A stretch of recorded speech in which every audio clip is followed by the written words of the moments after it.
તમામ બહેનોને પહેલા તો વડ સાવિત્રીની ખૂબ શુભકામના। અને આજે અમે આવ્યા છે અટગામ ગામમાં ભૈયાવાડ કરીને ગામ છે, ફળિયું નાની ભૈયાવાડ કરીને ફળિયું છે, ત્યાં અમે આવ્યા છે કમરીબેનને મળવા માટે।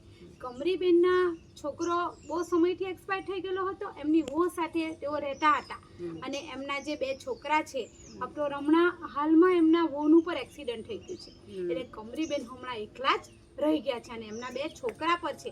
એક છોકરુંને એડમિશન કરાવી દીધું છે અને બીજી છોકરું મામાના ઘરે છે, કેમ કે મમ્મી વગર કેવી રીતના રહી શકે, એટલે મામાની ઘરે મૂક્યું છે।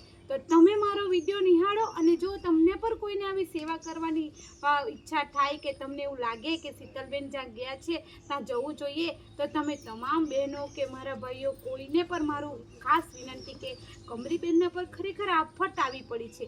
હવે જાય તો જાય ક્યાં, પોતાની બી એવી પરિસ્થિતિ છે કે કમાવા કેવી રીતના જાય, વહુ પર એક્સપાયર થઈ ગઈ છે, છોકરો પર એક્સપાયર થઈ ગયો છે અને છોકરાના પાછા 2 છોકરા છે, તો એમનું ગુજરાન ચલાવવાનું છે। એટલે આપણે કમરીબેનને મદદરૂપ કરવા માટે હું આવી છું આજે વડ સાવિત્રીના દિવસે, તો તમે પણ સૌ આવજો, બસ એટલી જ મારી વિનંતી છે। આજે હું કમરીબેનના માટે રાશન કીટ આપી છું અને એમને જે જરૂરિયાતની વસ્તુ છે તે હું આપીને જઈશ। તમે પણ સૌ મારા વિડીયો જોઈને આવજો।